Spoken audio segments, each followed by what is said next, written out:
Bonjour, ma chérie, tu es bien matinale. C'est aujourd'hui que Claire arrive. Et j'ai encore un tas de choses à faire. Attends un peu. Heidi, tu veux bien me montrer ta lettre? Bien sûr.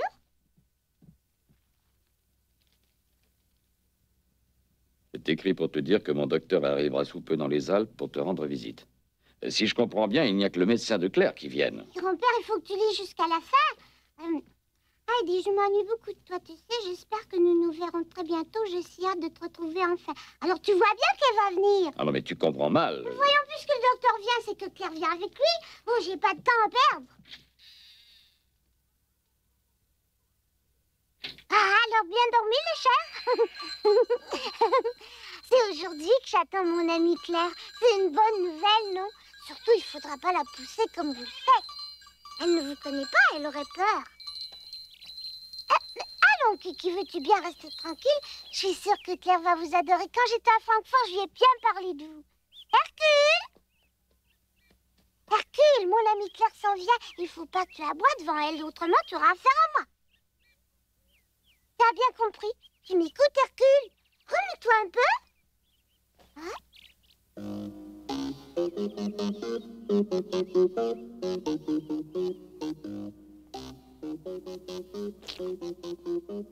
Hercule, tu n'as pas honte.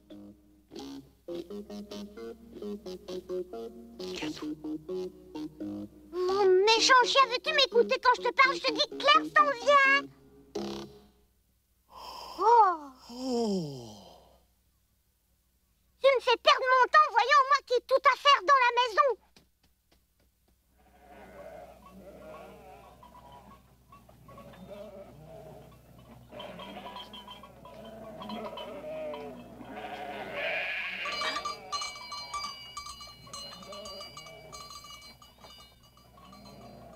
Hé, revenez ici! Où allez-vous? Attendez! Qu'est-ce qu'il y a? Non, mais qu'est-ce qui vous prend? Oh! Oh!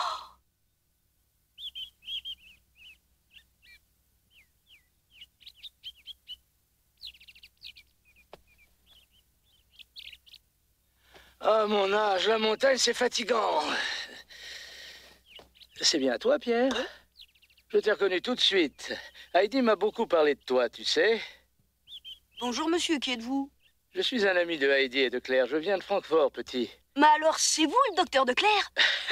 C'est moi, en effet. Oh, vraiment, je suis épuisé. Il ne faisait pas encore jour ce matin quand je suis parti du village pour venir ici.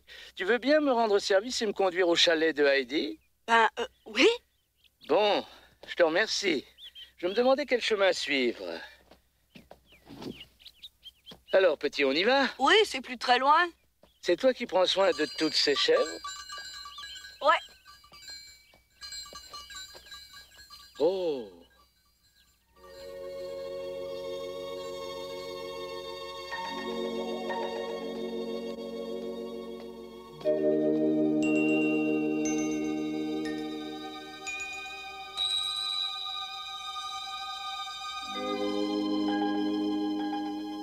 Quelle splendeur! Et quelle vue magnifique on a d'ici! Petit, attends! Ne va pas si vite! Dépêchez-vous un peu, voyons, il faut suivre les chèvres. Oh bon? Alors j'arrive, attends-moi, Pierre. Hop!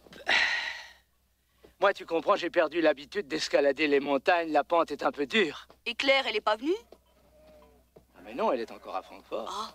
Avant de lui permettre de faire le voyage jusqu'ici, il faut que je me rende compte par moi-même si le climat lui ferait du bien. Alors, elle viendra pas du tout? Pas cette fois-ci, mais dis-moi, tu es donc si pressé de la voir, Claire? Moi? Non, pas moi. C'est Heidi. Elle a bien hâte. Bon, je vois. Pauvre petite, j'espère qu'elle va mieux maintenant. Le bon air de ces montagnes a dû la guérir. Je serais bien content de la revoir, je l'aime beaucoup.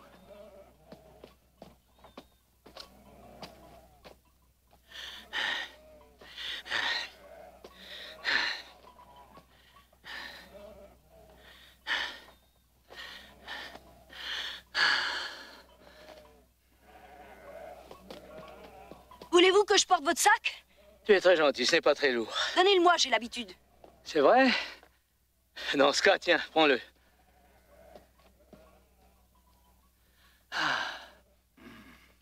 Ici, au moins, on respire vraiment du bon air. Quel brave garçon que ce Pierre. Pauvre petite Heidi, je ne m'étonne plus que la vie à Francfort l'ait fait dépérir. Docteur, qu'est-ce que vous faites? J'arrive.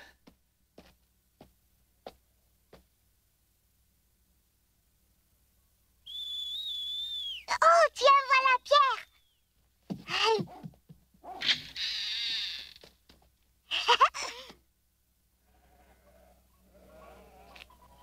Oh, mais qu'est-ce qu'il transporte sur son dos? Des bagages peut-être? Oh oui, les voilà, c'est Claire et le docteur, ils arrivent. Pierre, où est Claire? Où est-elle? Et le docteur, où est-il? Comment as-tu pu faire pour deviner? Au sac que tu portes. Ah oui. Bonjour, docteur. Heidi, ma petite Heidi. Oh, quel bonheur. Oh, docteur. Heidi, ma chère petite. Oh. Oh, mais c'est que tu as une mine splendide, j'ai failli ne pas te reconnaître. Et dire que tu as été si palote à Francfort, pauvre enfant. On peut dire que tu as des couleurs maintenant, hein? Voyez-moi ces joues-là. Merci, c'est bien grâce à vous, docteur. Vous avez été si bon pour moi.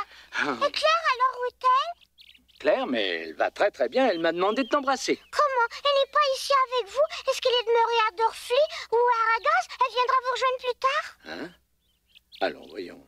Est-ce que tu pensais que Claire m'accompagnerait vraiment? Oui, où est-elle?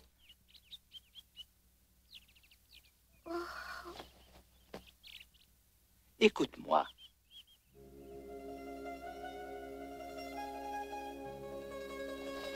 Essaye de comprendre, Heidi. Je suis désolé, mais je ne pouvais pas permettre à Claire de partir comme ça à l'aventure. Elle est infirme, tu le sais bien. Avant qu'elle fasse un pareil voyage, il fallait d'abord que je vienne sur place pour m'assurer que la vie dans les Alpes ne serait pas trop dure pour elle. Je suis là en éclaireur. Mais alors, docteur, ça dépend de vous. C'est bien ça, Claire viendra en vacances ici seulement si vous êtes d'accord. Bon, c'est bien. Merci. Grand-père, t'avais raison. Oh, Claire n'est pas venue, grand-père. C'est bien ce que je pensais. Vous êtes le grand-père de Heidi, si je ne m'abuse. Je me présente, je suis le médecin de Claire. Ravi de vous rencontrer, cher monsieur. Ah, moi de même, j'avais hâte de vous voir. Je ne sais pas comment vous remercier, je vous dois tant. Pardon? Allons, voyons me remercier, moi, de quoi? Écoutez, docteur, monsieur Gérard m'a écrit. Il m'a tout expliqué. Si Heidi m'est revenue, je sais très bien que c'est grâce à vous. Je vous en suis très reconnaissant. Voyons donc, je vous en prie, je n'ai fait que mon devoir de médecin. Un point, c'est tout. Grand-père, le docteur dit que Claire pourra venir en vacances pour quelques mois, à condition que la montagne lui convienne. Elle pourra venir, hein, grand-père? Moi, je suis sûre que Claire passerait de bonnes vacances. Il n'y a rien de plus beau que nos montagnes. Faites-moi plaisir. Promettez-moi de la laisser venir, je vous en prie. Heidi, allons un peu de patience, s'il te plaît. Qu'est-ce que tu dirais de commencer par montrer nos Alpes au docteur, hein? Oh, oui, bien sûr, grand-père, c'est une bonne idée. Youpi. Pierre! Ah, j'allais oublier, ma petite Heidi. Veux-tu bien ouvrir le sac que portait Pierre? Est-ce que c'est là-dedans que sont les cadeaux de Claire? Ah, tu as deviné. Oh, merci, docteur, merci beaucoup. Oh, Pierre, ce sont les cadeaux. Peut-être qu'il y a mes saucisses à moi? Oui, ça se pourrait être gourmand, va. Yahoo! Viens vite.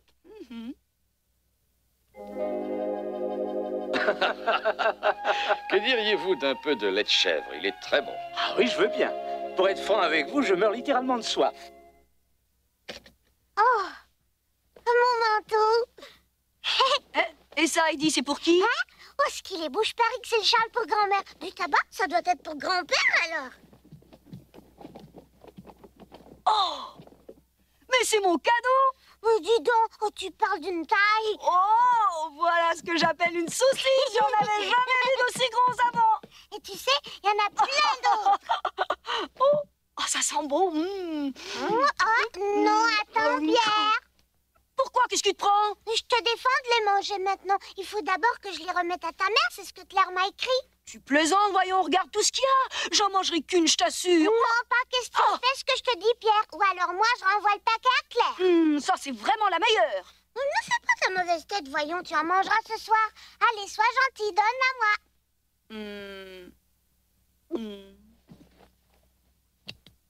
Oh, et moi qui comptais me régaler?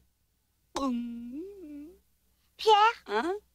je veux te dire, aujourd'hui, j'aimerais que... Oui, je sais. Puisque le docteur est là, je suppose que tu préfères rester ici toute la journée. Claire, il y en a plus que pour elle! Mais non, il n'est pas question de ça, je monte avec toi.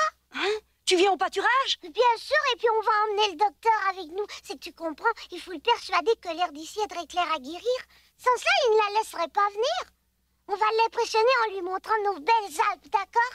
Allez, je t'en prie, dis que tu veux bien. On l'emmène, hein, Pierre? Bon, ça va, j'ai compris. Tu tiens vraiment à ce que Claire vienne? Mais oui, elle aussi, d'ailleurs, elle se meurt d'envie de venir ici. Écoute, avec le bon air, Claire se portera mieux. Qui sait, peut-être même qu'elle pourra marcher. Fais-moi plaisir. Allez, montre au docteur tous les beaux coins que tu connais. La montagne n'a pas de secret pour toi. S'il te plaît, Pierre. En route, alors. Il est temps d'y aller. Merci. Oui, docteur! Docteur! Je me demande à quoi elle peut ressembler, cette fameuse Claire.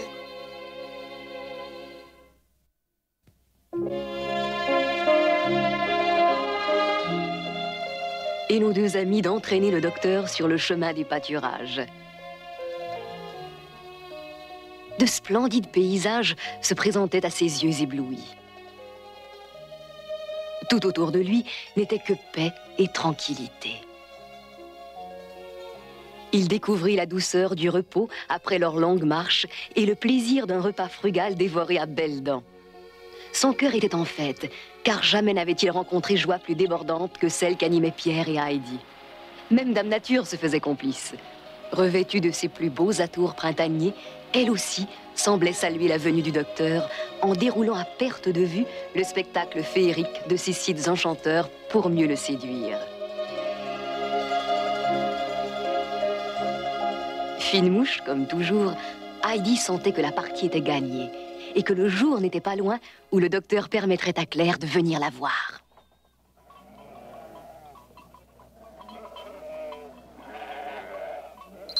Allez, dépêche-toi, Kiki. Au revoir, Pierre, à demain. Dis à grand-mère que j'irai la voir bientôt.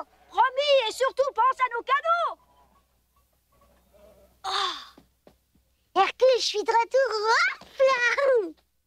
Alors, docteur, elles vous plaisent, nos Alpes? Elles sont vraiment magnifiques. Ah. J'avais presque oublié que la nature pouvait être si belle. C'est donc que nos montagnes ont fait votre conquête. Eh oui, mais il y a un problème qui me tracasse. Ah, et je peux savoir lequel? C'est qu'il y a beaucoup de pentes raides ici, voyez-vous. Je crains que ce ne soit un inconvénient majeur. Ah oui, je comprends. Expliquez-moi, docteur, qu'est-ce qui vous ennuie?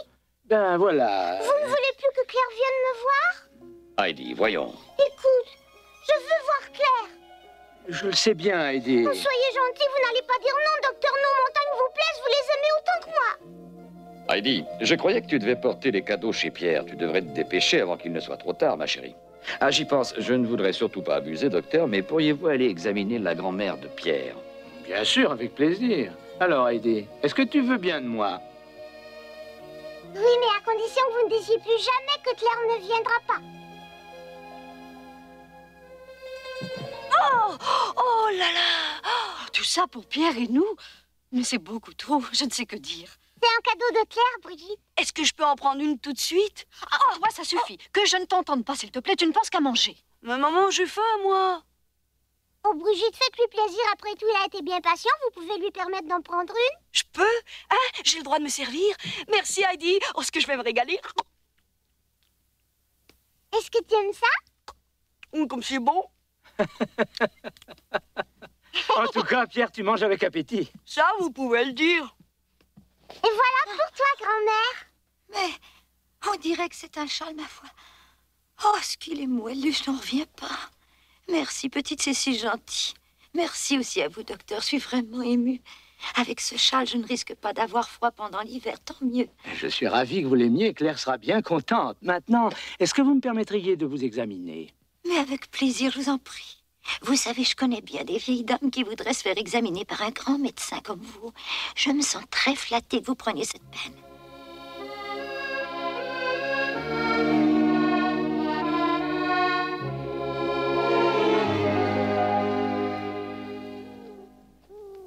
Entre nous soit dit, je crois que cette brave femme a vraiment une santé de fer pour son âge. Soyez rassurés. J'en suis très heureux. Merci de vous être dérangé. J'irais jusqu'à dire qu'elle se porte comme un charme, vous de même d'ailleurs. D'après moi, l'air vivifiant des montagnes y est pour quelque chose, qu'en dites-vous? Vous avez peut-être raison. En tout cas, je suis convaincu que quelques mois ici feraient un bien énorme à Claire. J'en suis moi-même persuadé, croyez-moi. Mais voyez-vous, je dois être on ne peut plus prudent, vu la grande faiblesse de ses jambes. Écoutez, docteur, dites-moi franchement, y a-t-il quelque espoir que Claire arrive à marcher normalement un jour? En fait, je vous avoue que c'est bien difficile à savoir. Pour l'instant, je ne peux pas vous répondre. Oui, je le vois. Nul doute que le bon air lui serait profitable, mais je l'imagine mal se débrouillant ici avec les précipices et les pentes. Je ne peux l'exposer à de tels risques. Oh, ma Claire, fais tout ton possible. Viens, je t'en prie, moi, de mon côté, je vais en parler au docteur une fois de plus.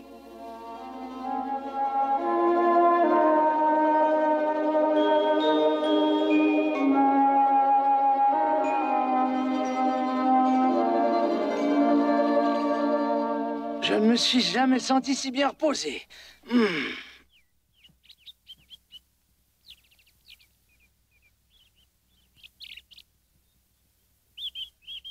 Il fait si beau ce matin, c'est merveilleux. Ah. Vas-y, ma Lily, fais ton possible. Donne ton meilleur lait pour le docteur, c'est important, parce que s'il le trouve vraiment son goût, il va peut-être permettre à mon amie Claire de venir passer les vacances. Bonjour Heidi, comment vas-tu? Pas mal, et vous, docteur, bien dormi? Tu es bien matinal, dis donc. Tu te lèves toujours si tôt pour taire les chèvres? Ma foi, ce lait me ferait envie. Allez, docteur, buvez, voyons si pour vous que je viens de le traire, goûtez-y. Merci.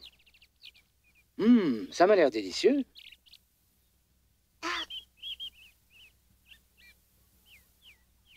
Docteur, il est bon ce lait, pas vrai? Oui, parfait. Il est difficile d'en boire de plus frais. Merci Heidi, tu es si gentille. Ce bon lait m'a fait du bien.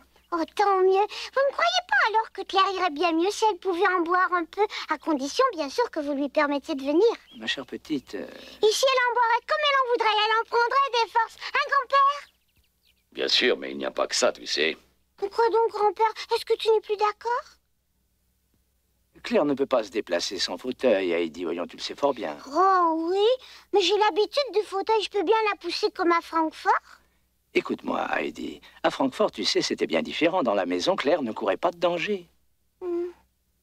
Ma chérie, ce que le docteur essaie de te dire, c'est que la montagne est dangereuse pour Claire et que tu ne pourrais pas la pousser ici comme tu le faisais à Francfort. Et puisque je vous dis que j'ai l'habitude. Tu étais très habile à pousser Claire dans ce fauteuil, je m'en souviens. Même Claire peut le conduire elle-même et se déplacer toute seule à l'occasion, n'ai-je pas raison? Oui, mais jamais sur de grandes distances, rappelle-toi bien. Il n'y avait pas de risque. Alors qu'ici, que feriez-vous si vous vous trouviez au sommet d'une grande pente? Tu vois ce que je veux dire?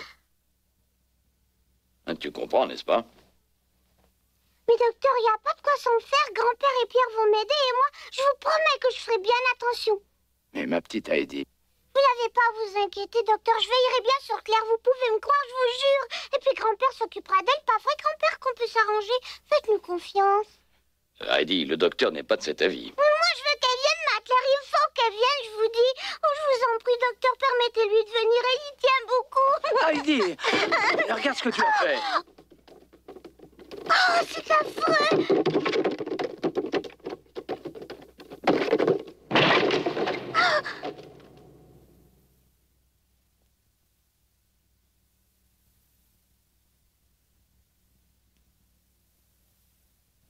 Allez, viens manger. Voyons, il te faut te faire une raison.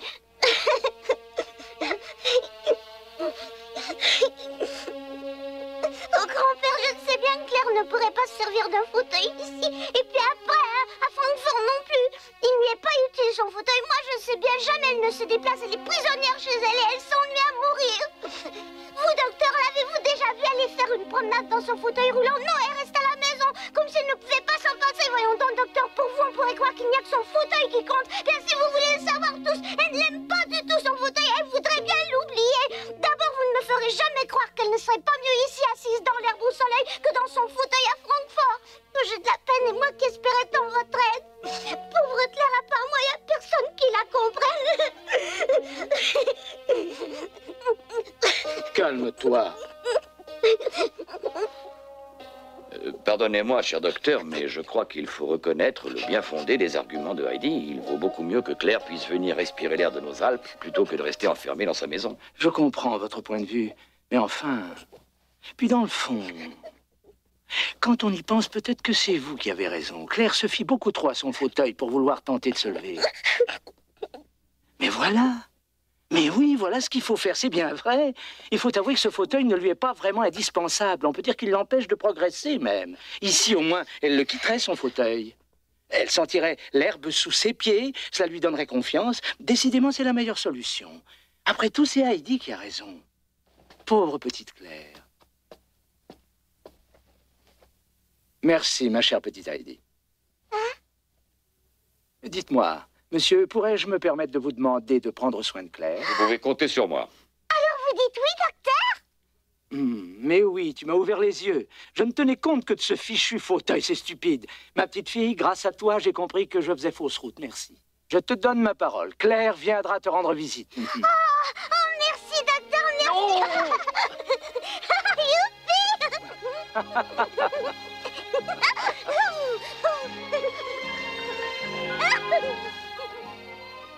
Je sais que Claire sera entre bonnes mains. Sachez que je vous serai très reconnaissant de ce que vous ferez pour elle. Il n'y a pas de quoi, vraiment. Pierre, attends-moi. Claire va venir. Le docteur l'a promis cette fois, c'est bien vrai. De penser à l'arrivée prochaine de Claire, Heidi ne se tenait plus de joie. Aussi s'empressa-t-elle d'aller partager ce grand bonheur avec son ami Pierre.